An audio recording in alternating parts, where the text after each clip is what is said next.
ঘড়িতে টিকটিক করে 8টা বাজল। সারাদিন যে রেল স্টেশনটা মানুষের ভিড়ে গমগম করে, সেই স্টেশনে আস্তে আস্তে লোক কমছে। উত্তর 24 পরগনা বনগাঁ মানে সারাদিন লোকজনের যাতায়াত। ছুটে চলা ট্রেনগুলো ভিড়ে ঠাসা, পা রাখার জায়গা পাওয়া বড়ই মুশকিল। ঠিক এভাবেই ভিড়ের মোকাবিলা করে নিত্যদিন যাতায়াত করেন মানুষগুলো। সকালে ট্রেনে করে আসার সময় নজরে পড়েছিল সতীশের। সবাই জানে বনগাঁ লোকাল মানেই মাত্রাতিরিক্ত ভিড়, কিন্তু এই ট্রেনের নিত্য যাত্রীরা জানেন বনগাঁ লোকাল মানে কত শত গল্প ঘটে চলেছে প্রত্যেক দিন। প্রত্যেকটি গল্প মানুষের জীবনকে কেন্দ্র করে, মানুষের রুজি ও রোজগার, ছুটোছুটি আর ওঠা পড়াকে কেন্দ্র করে। মাত্র একটা দিন এই লাইনের ট্রেনে উঠে সেটা বুঝে গিয়েছে সতীশ। গোটা রাস্তায় নানান মানুষের গল্প পড়তে পড়তে এসেছে সে। সন্ধ্যায় স্টেশনে বসে সেই সমস্ত গল্প মনে পড়তে লাগলো সতীশে।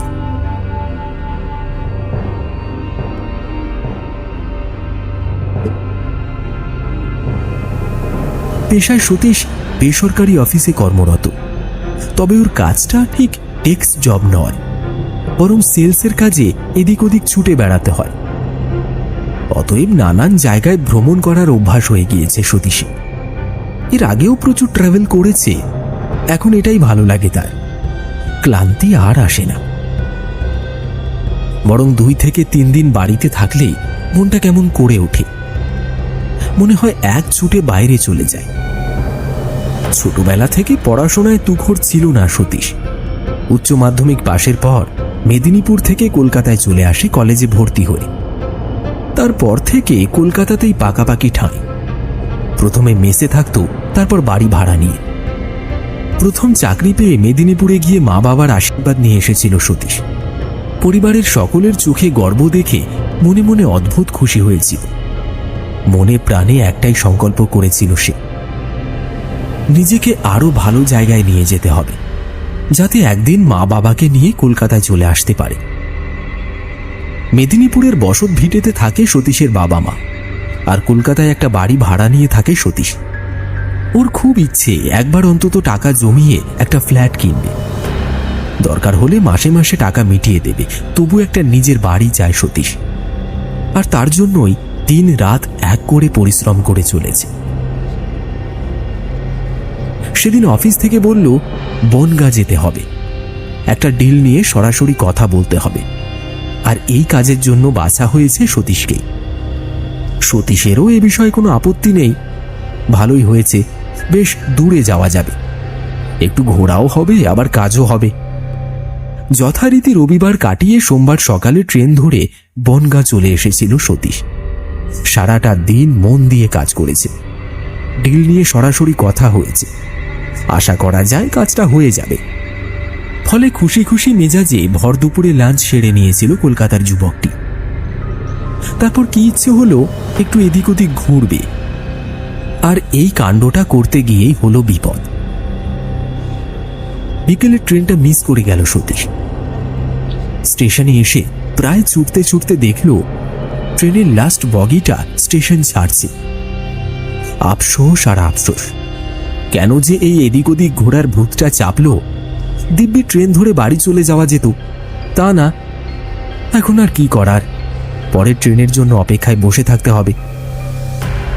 সতীশ জানতে পারল রেল লাইনে কাজ এবং ঘূর্ণিঝড়ের পূর্বাভাস থাকার জন্য সন্ধ্যার দিকে অনেকগুলি ট্রেন ক্যান্সেল করা হয়েছে। অতএব সেই দিন সন্ধ্যার পর কলকাতা ফেরার আর কোনো ট্রেন নেই। কয়েকদিন ধরে খবরের কাগজে ঘূর্ণিঝড়ের গতি এবং প্রকৃতি নিয়ে লেখা হচ্ছে। সেসব খবর অবশ্য সতীশের চোখ এড়ায়নি।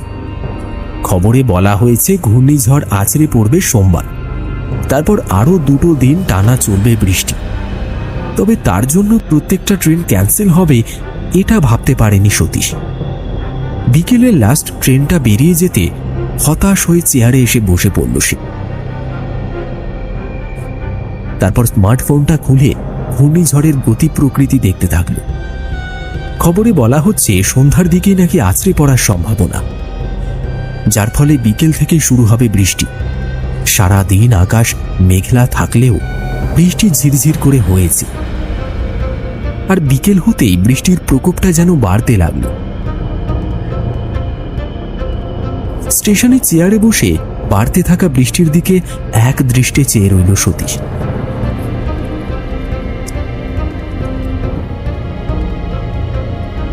আর দেখতে থাকলো স্টেশনের ভিড় কিভাবে ধীরে ধীরে পাতলা হতে থাকে।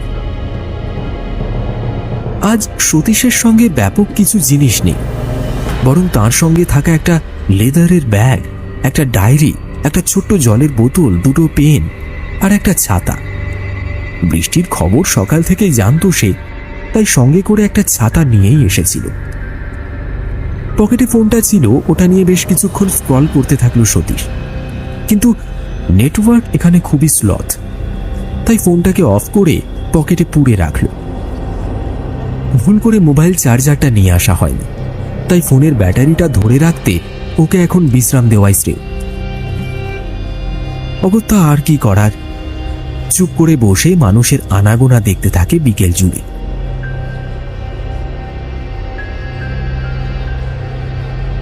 বিভিন্ন রুটে ট্রেন এসে থামছে স্টেশনে।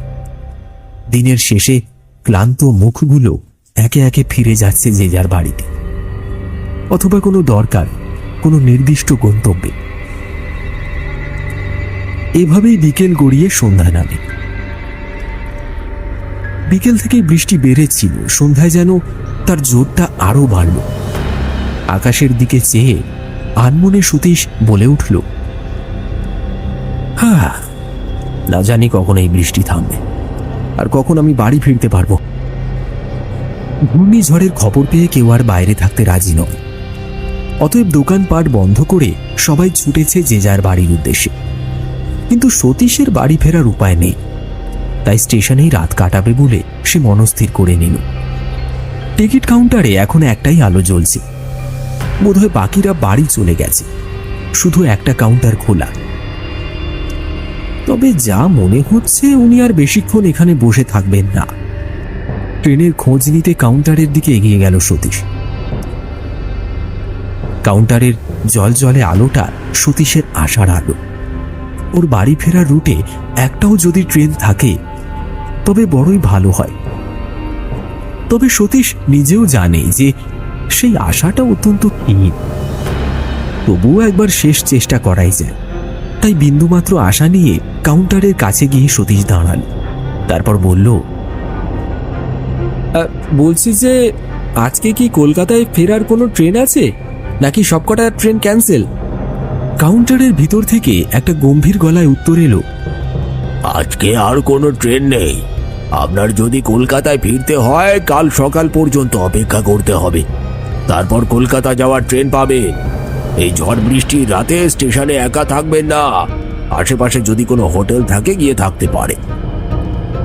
লোকটা স্বল্পভাষী, বেশি কথা না বলেও অনেক কিছু বলে দিল। এই উত্তরের পর আর কোনো প্রশ্ন থাকতে পারে না। সতীশ বুঝল আজকে আর কোনো ট্রেন পাওয়ার আশা নেই। এছাড়াও সে বুঝল বনগাঁ স্টেশনে সারা রাত তাকে একা থাকতে হবে।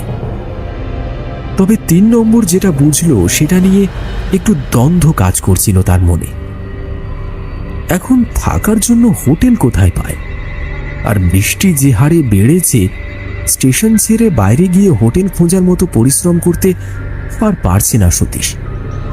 সারাদিন এমনিতেই কম পরিশ্রম হয়নি, এখন একটু হেলান পেলেই চোখ বুজে আসবে। তবে সারা রাত যদি স্টেশনে থাকতে হয় তাহলে কিছু খেয়েও নিতে হবে। তাই দেরি না করে স্টেশনের লাগোয়া হোটেলটা গিয়ে ডিনার সেরে এলো সতীশ।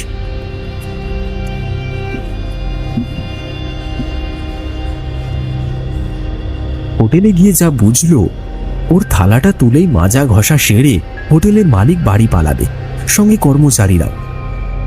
সতীশ একবার ভাবলো এখানে আশেপাশে হোটেলের খোঁজ করবে, কিন্তু তারপর মত বদলালো। এটা প্রথম নয় যে সতীশ কলকাতা থেকে এতটা দূরে এসেছে। সেলসের কাজ করার জন্য শরীর আরামি হলে চলে না, তাই যে কোনো পরিস্থিতিতে মানিয়ে নেওয়ার মতো শক্তি এবং মানসিকতা দুটোই রাখতে চায় সতীশ। তাছাড়া রেল স্টেশনে রাত কাটানোর একটা অভিজ্ঞতাও হবে, স্টেশনের চেয়ারে হেলান দিলেই চোখটা বুজে আসবে, আর দেখতে দেখতেই রাত কেটে যাবে। ওর পকেটেও প্রচুর টাকা পয়সা নেই যে সেটা নিয়ে চিন্তা করতে হবে। তাই নিশ্চিন্ত একটা রাত কাটাবে বলেই পুনরায় বনগাঁ স্টেশনে ফিরে এলো সে। ঘড়ি বলছে এখন 9:05। ডিনার সেরে আরো বেশি ক্লান্ত লাগছে। এখন একটু চোখ বুজে জিরিয়ে নেওয়ার পালা। টিকিট কাউন্টারের আলো নিভে গেছে, বৃষ্টির দাপটটা বাড়ছে, আর বনগাঁ স্টেশন এখন যেন ধুধু প্রান্তর, মরুভূমির নিস্তব্ধতা চারিদিকে।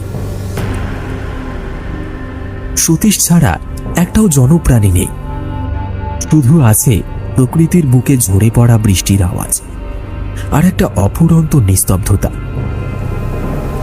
এমন পরিবেশ খুব একটা খারাপ লাগছে না সতীশে। মোবাইলের চার্জটাও খুব কম, অতএব যন্ত্র নিয়ে ঘাঁটাঘাঁটি না করে ফোনটা পকেটে রেখে ব্যাগটা মাথার নিচে নিয়ে স্টেশনের বেঞ্চে লম্বালম্বি শুয়ে পড়ল সতীশ। এবার একটা টানা ঘুম দিতে হবে, কিন্তু বললেই কি আর চট করে ঘুম আসে? এটা ওটা ভাবতে থাকে সতীশ। এমন সময় তার খেয়াল হয় আজ তো একেতেই বর্ষা কাদার দিন, তার উপর অমাবস্যা। কোন দিন পূর্ণিমা আর কোন দিন অমাবস্যা এসব হিসেব সাধারণত তার কাছে থাকে না, তবে হঠাৎ করেই মায়ের কথাটা মনে পড়ে গেল। সেই দিনই তো মা বলছিল এই বিষয়। আসলে একটা রেল স্টেশনে একা থাকতে থাকতে কত কথাই না মনে পড়ে যায়। তবে অমাবস্যার নামটা শুনে কেমন যেন অদ্ভুতভাবে বুকটা কেঁপে উঠল সতীশে। শুয়ে শুয়ে হিসেব মেলাতে থাকল সে। একটা ফাঁকা রেল স্টেশন, অমাবস্যার রাত, বাইরে অঝোরে বৃষ্টি আর তার সঙ্গে নিস্তব্ধতা। অদ্ভুতভাবে সবটা মেলালে যেন কোনো ভৌতিক সিনেমার প্লট কিংবা ভূতের গল্পের নায়ক সে। ভাবতে ভাবতেই হেসে ওঠে সতীশ। সত্যি এই রাতটা একটা অভিজ্ঞতাই বটে। 7-5 ভাবতে ভাবতে আবার ঘুমানোর চেষ্টা করতে থাকলো সে। ঠিক এমন সময় দপদপ করে উঠল স্টেশনের বাতিগুলো। একটা অজানা ভয় আঁকড়ে ধরল সতীশকে। এখন যদি সবকটা আলো নিভে যায়, অচেনা একটা রেল স্টেশনে একা একা না জানি কোন বিপদের সম্মুখীন হতে হবে তাকে। অসৎ উদ্দেশ্য নিয়ে থাকা মানুষজনের খপ্পরেও পড়তে পারে। হতে পারে ওর কাছে টাকা আছে ভেবে আক্রমণ করলো তাঁরা। একা থাকার সিদ্ধান্তটা তাহলে কি ভুল হলো? অজানা ভয়ে বুক কেঁপে ওঠে সতীশে। কিন্তু এখন আর কি করার? সতীশ চেয়ে দেখল আলোগুলো দপদপ করতে করতে আবার আগের মতোই জ্বলতে লাগলো।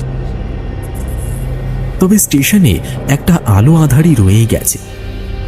এই রাতের অন্ধকারের যা জোর, কম পাওয়ারের আলোগুলো সেই অন্ধকারকে পরাস্ত করতে পারছে না। কেমন একটা অস্বস্তি হতে লাগলো সতীশে। আর অস্বস্তি হতেই উঠে বসল সে।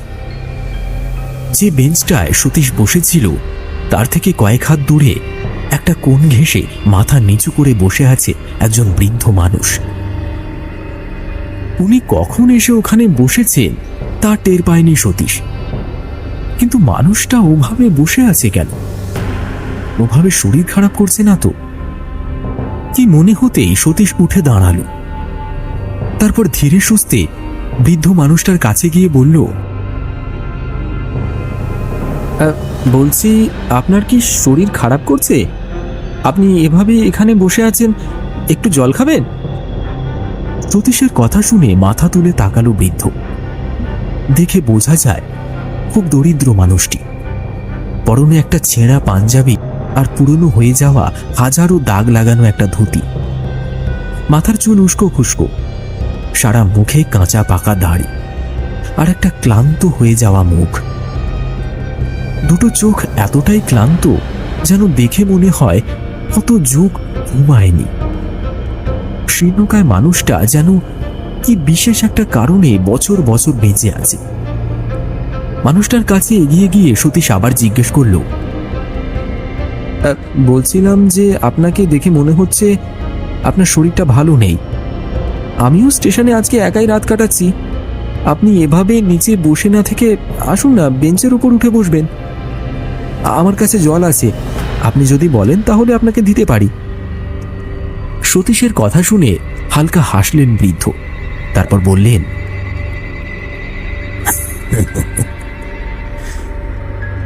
আপনি আমাকে নিয়ে এত ভাববেন না। এই স্টেশনে আমি বহু রাত কাটিয়েছি, আমি অভ্যস্ত। আর পেটে খাবার পড়লেই যে রাতে ভালো ঘুম আসে তা তো নয়। আমি না খেয়েই রাত কাটাতে পারি। আমার খিদে পায় না, আর তেষ্টাও পায় না।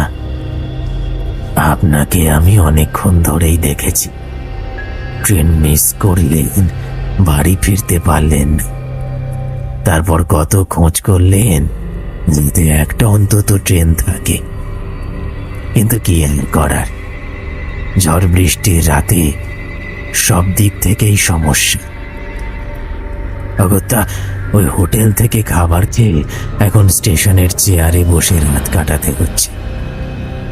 আপনাকে অনেকক্ষণ ধরে উসখুস করতে দেখেছি, বুঝছি আপনার ঘুম আসছে না। আসলে অমাবস্যার রাতে বনগাঁ স্টেশনের রূপ বদলে যায়। কত সব অদ্ভুত অদ্ভুত ঘটনা ঘটে।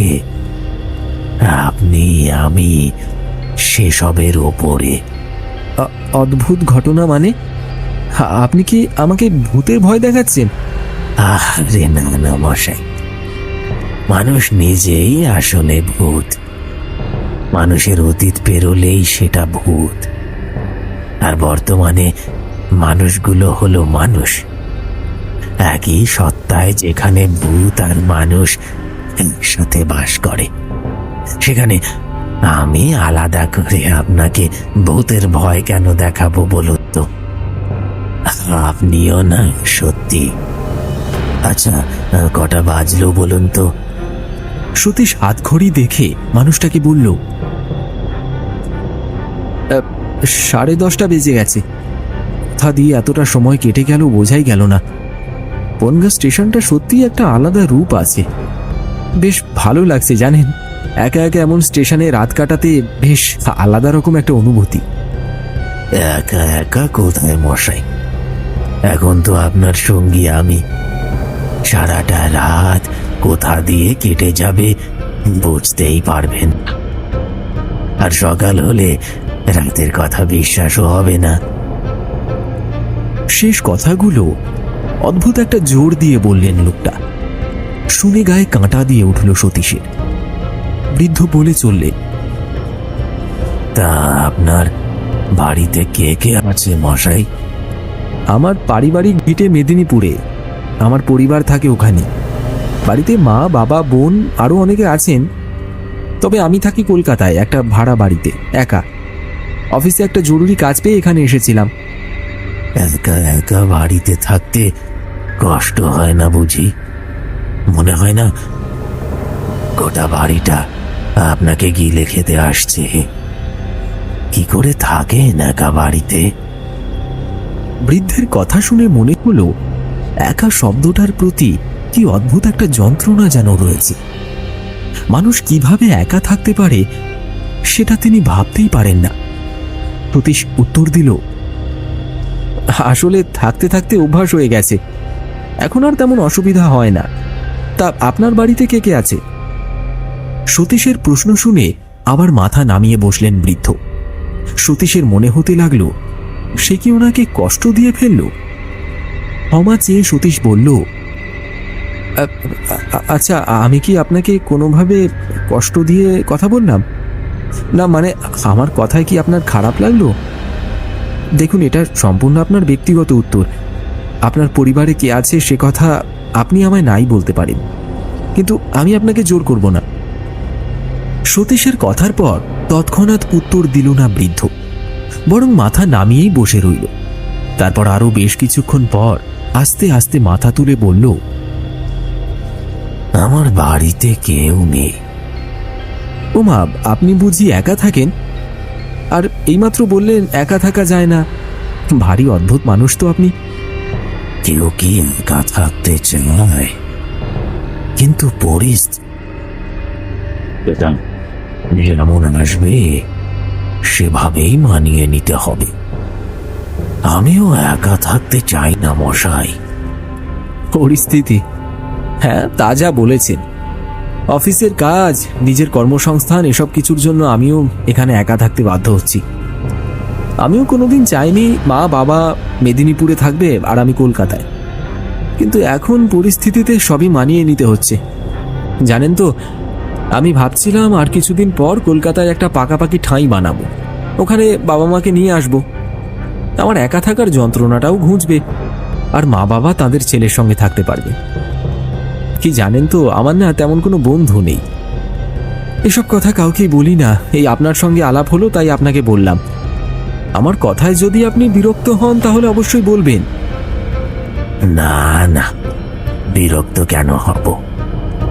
আসলে আমাদের সবারই বন্ধুর বড় অভাব, কথা বলার মানুষের অভাব, তাই সেখান থেকেই মূল যন্ত্রণা। জানেন তো, আমি গ্রামের স্কুলের শিক্ষক ছিলাম। চাকরি অনেক সম্মানের ঠিকই, কিন্তু বিলাসিতা নেই। যা রোজগার হতো সবটাই চলে যেত পেট চালাতে। আমার একসময় ভরা সংসার ছিল স্ত্রী মেয়েকে নিয়ে। তারপর একদিন স্ত্রী মারা গেলেন। মেয়েটাকে বুকে জড়িয়ে বাঁচার স্বপ্ন দেখতে শুরু করি। আপনার মেয়ে আছে? কই, আগে বলেননি তো। তা মেয়েকে বিয়ে দিয়েছেন বুঝি, আর এখন ওই বাড়িতে আপনি একা, তাই তো?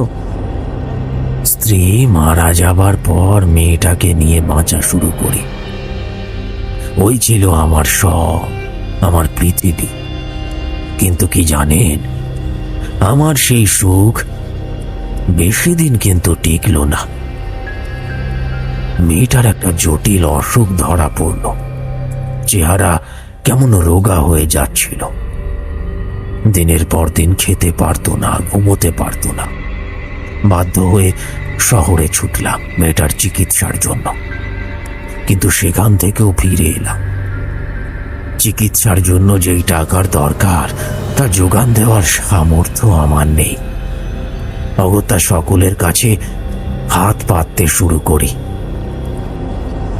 কিন্তু এত টাকার সাহায্য করবে এমন কে আছে? পয়সা কড়ির প্রয়োজন তো সবারই। মেয়েটা আমার চোখের সামনে কেমন যেন হয়ে যেতে লাগলো।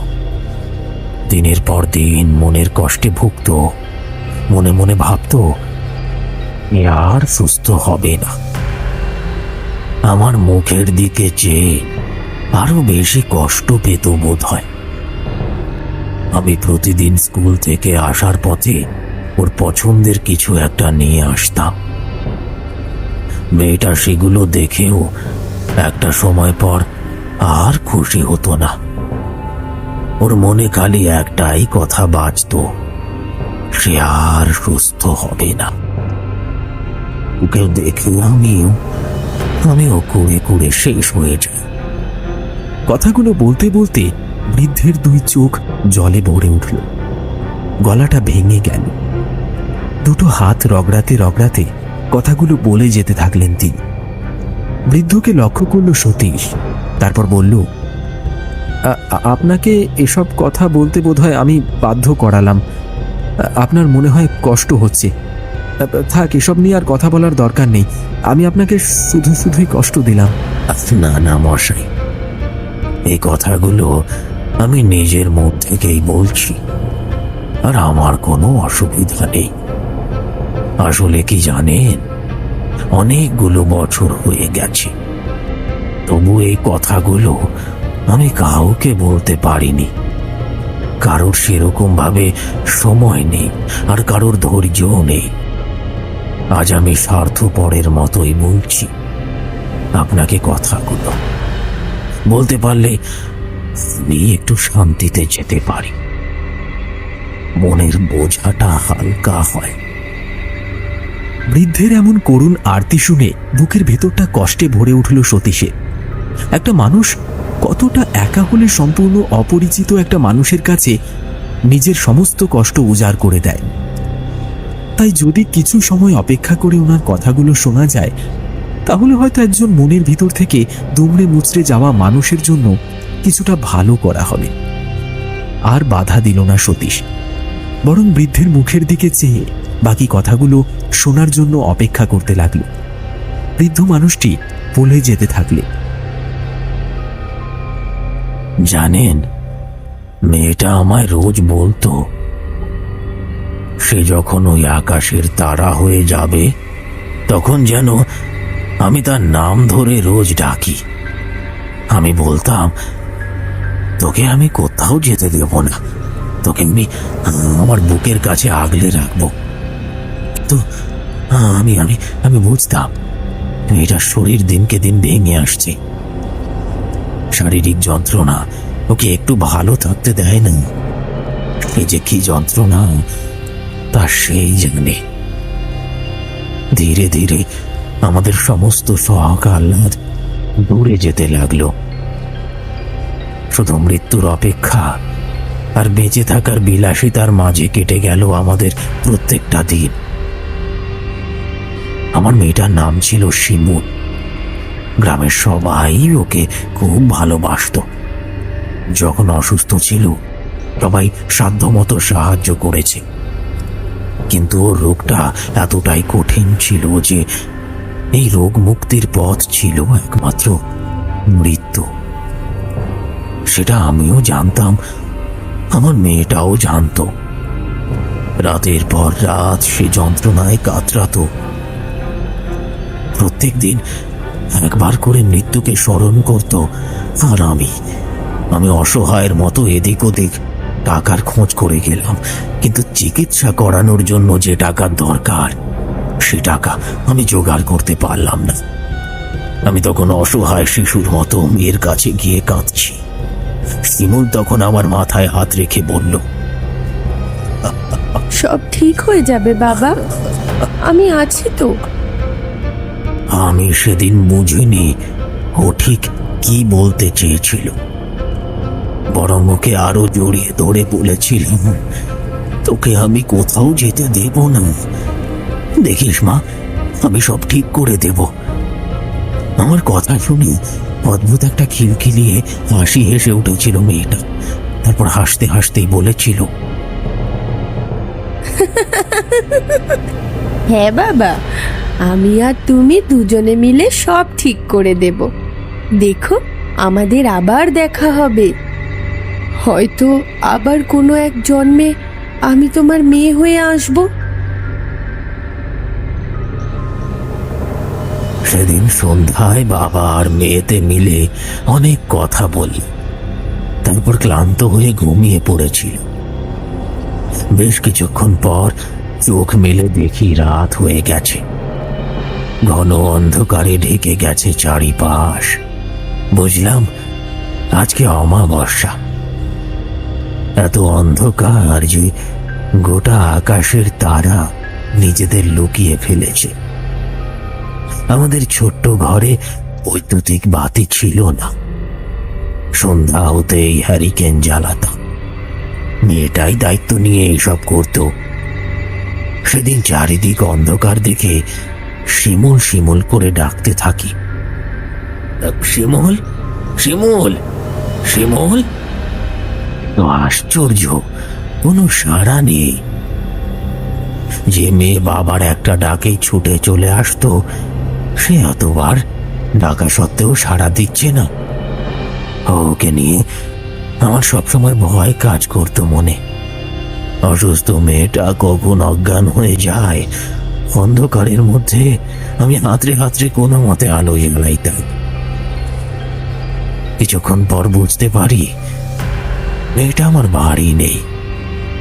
আশেপাশের মানুষজনকে জিজ্ঞাসা করলে জানতে পারি ও রেল স্টেশনের দিকে গেছে। অদ্ভুত একটা ভয় বুকে নিয়ে আমি স্টেশনের দিকে ছুটে যাই। তারপর তারপর কি হলো? মেয়েটার পায়ের জোর কম। এই অবস্থায় সে কিভাবে রেল স্টেশন অবধি ছুটে গেল সেটা ভেবে আমার বুক কেঁপে ওঠে। যতটা তাড়াতাড়ি সম্ভব আমি বনগাঁ স্টেশনের দিকে যাই। এদিকে অমাবস্যার রাত, রাস্তায় বাতির জোর কম, পথ চিনে যেতে খুব সমস্যা। কিন্তু মেয়েটার জন্য আমার প্রাণ তখন কাঁদছে। মন বলছি শিমুলের না কোনো বিপদ হয়, আর মনের মধ্যে ঘুরছে নানান অশুভ চিন্তা। দ্রুত পায়ে হেঁটে পৌঁছে যাই বনগাঁ স্টেশনে। স্টেশনে পৌঁছে মেয়েকে খুঁজে পেলেন? তখন রাত প্রায় 10:30। সেদিন যে কি মরণ ঘুম ঘুমিয়েছিলাম। গোটা স্টেশন চত্বর নিস্তব্ধ। মাঝে মধ্যে দু একটা মেল ট্রেন যায়, দুই একজন মানুষ থাকে। সেদিন অবশ্য ছিল গুটি কয়েক। তাদের কাছে এগিয়ে গিয়ে জিজ্ঞেস করতে থাকি শিমুলকে তারা কোথাও দেখেছে নাকি। আমি যখন পাগলের মতো তাকে খুঁজছি, ঠিক সেই সময় স্টেশনের টিকিট কাউন্টার থেকে একটা শব্দ শুনতে পেলাম। আপনার মেয়েকে খুঁজছেন? স্টেশনের শেষ প্রান্তে চলে যান, ওখানেই আছে ও। ভারী অদ্ভুত ব্যাপার। যিনি বললেন তাকে দেখতে পেলাম না। সেই সময় আমার মাথা ঠিক ছিল না। আমি পাগলের মতো ছুটতে ছুটতে চলে যাই স্টেশনের একেবারে শেষ প্রান্তে।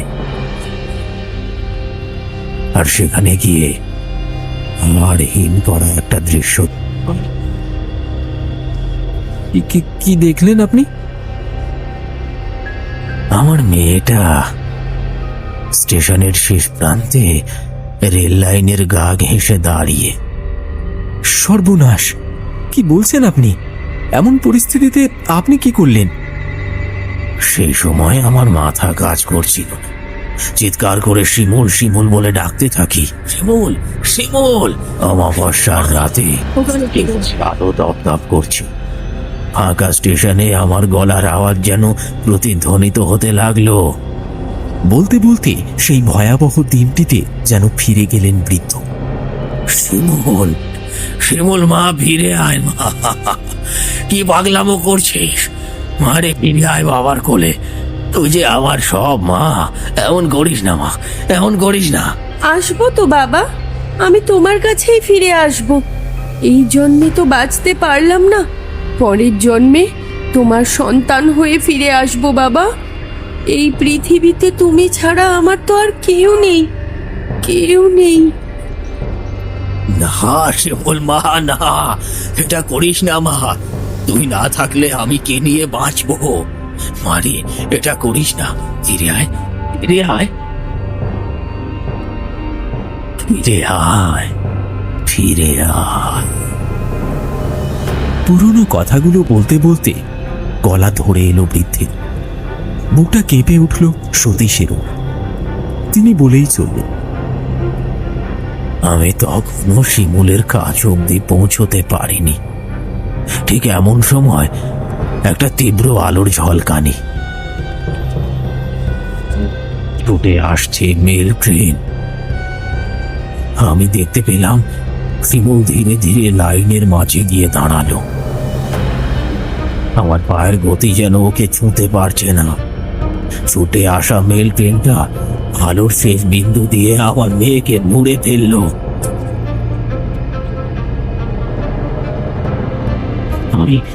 আমি শেষ এক ঝলক দেখতে পেলাম। শিমুলের মুখে হাসি, একটা তৃপ্তির হাসি, একটা মুক্তির হাসি। আমার গলা দিয়ে চিৎকার বেরিয়ে এলো। ইচ্ছে করছিল আমিও ঝাঁপিয়ে পড়ি ওখানে, তার জন্য পা বাড়াই, কিন্তু কেউ যেন আচমকা টেনে নিল আমাকে স্টেশনের দিকে। আর শিমুল?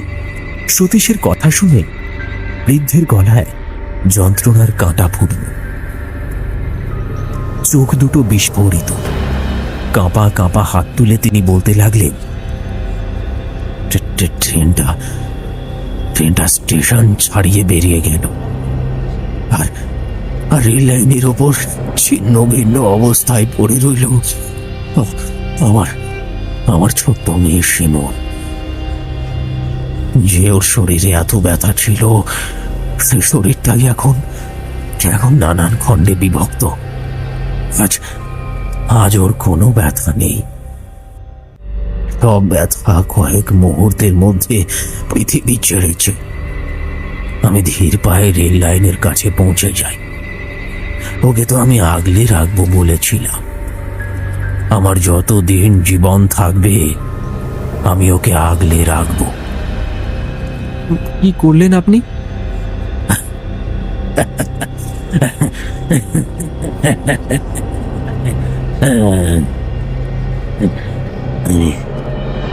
আমি আমার প্রতিশ্রুতি রাখলাম।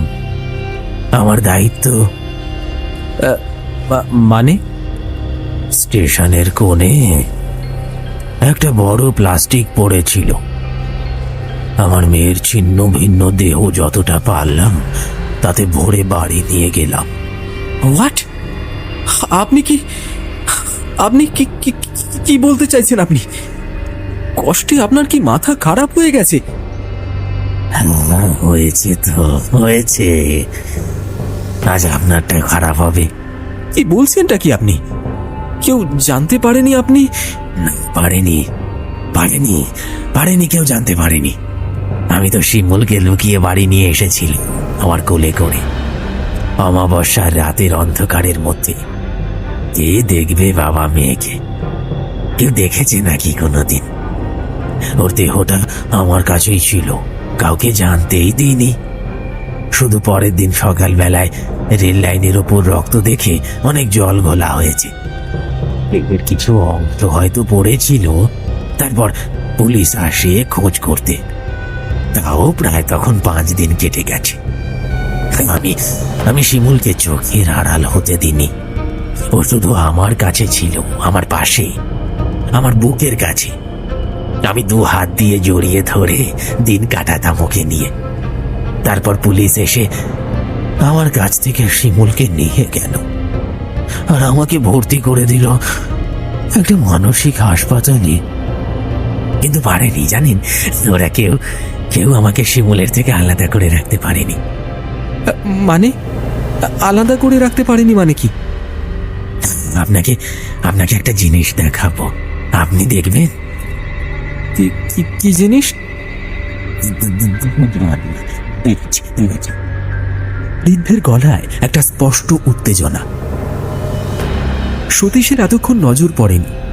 বৃদ্ধের পাশে একটা বড় সুটকেস, নিজের গা ঘেঁষে রেখেছিল সেটা। আঁধারি রেল স্টেশনে এমন একটা জিনিস চোখে পড়া দায়। বৃদ্ধ ধীরে ধীরে সুটকেসটা সামনে নিয়ে এলো। তারপর দুটো বোতাম প্রেস করতেই সুটকেসটা খুলল। তার আগেই সতীশ প্রশ্ন করেছে, এত বড় একটা সুটকেস নিয়ে আপনি ঘুরছেন কেন? আর মানসিক হাসপাতাল থেকে ছাড়া পেলেন কিভাবে? বলছি সব বলছি। আগে দেখুন যেটা দেখাই।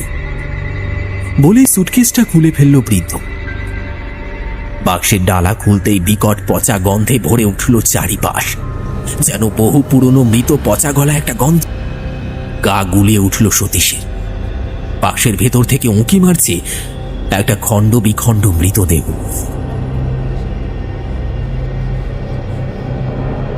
রক্ত মাংস দলা পাকিয়ে গেছে।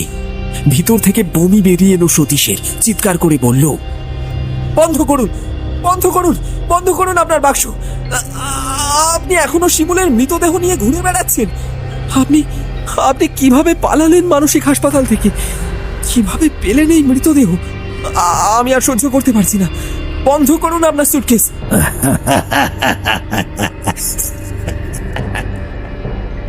আমাকে কি বেঁধে রাখা সহজ নাকি? আমি আমার মেয়ের থেকে কিছুতেই আলাদা হব না। আমাকে যেদিন ভর্তি করালো ওই হাসপাতালে, তার কিছুদিন পর এক অমাবস্যার রাত, নিস্তব্ধ চত্বর। আমি দরজা ভেঙে পালিয়ে আসি। তারপর চলে আসি রেল স্টেশনে, যেখানে আমার শিমুল দাঁড়িয়ে আত্মহত্যা করেছিল। আমি সেখানে গিয়ে দাঁড়াই। দেখি সামনে থেকে ছুটে আসছে একটা মেল ট্রেন। কিছুক্ষণের অপেক্ষা।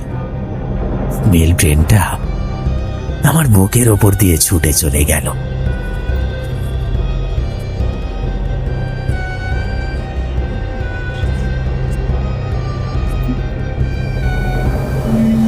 আমার আমার নিথর দেহটা পড়ে রইল রেল লাইনে। ট্রেনের আলো শেষবারের মতো আমায় পৃথিবীর সঙ্গে মিশিয়ে দিল। শিমুল আর আমি এক হয়ে গেলাম সেই অমাবস্যার রাতে। এই কথা শুনে আচমকা মাথাটা ঘুরে গেল সতীশে। এই লোকটা কি সত্যি পাগল নাকি মৃত? বুকের ভেতর যেন ঘোড়ার রেস লেগেছে। সতীশ পরখ করার জন্য বৃদ্ধর গায়ে হাত ছোঁয়াল। মৃত্যুর মতো শীতল দেহ। বিদ্যুতের গতিতে ছিটকে গেল সতীশ। এতক্ষণ যার সাথে কথা বলেছে সেই মানুষটা আসলে মৃত। তার চোখের সামনে এখনো সুটকেস হাতে বসে রয়েছে। একটা তীব্র যন্ত্রণার প্রতিচ্ছবি। সতীশের দেহ হালকা হতে লাগলো। মনে হলো পায়ে কোনো জোর নেই, এখনই সে পড়ে যাবে স্টেশনে। আর তাই হলো। শুধু অজ্ঞান হবার আগে সে শুনতে পেল একজন বৃদ্ধ তার মেয়েকে বলছে, তুই আর আমি এক হয়ে গেলাম রে শিমুল। এতদিন এই কথাগুলো আমি কাউকে বলতে পারিনি, আমার আত্মার শান্তি হয়নি। আজ হলো। আজকের পর থেকে তুই আর আমি এখানে আর আসবো না, এখানে আর আসবো না। পরের জন্মে তুই আমার মেয়ে হয়ে আসিস। শুধু সেই অপেক্ষায় বুক বেঁধে আমি বিদায় নিলাম। পৃথিবী তোকে আর আমাকে মনে রাখবে না, তবু একজন মানুষ হয়তো আমাদের যন্ত্রণার কাহিনীটা সারা জীবন স্মরণে রাখবে।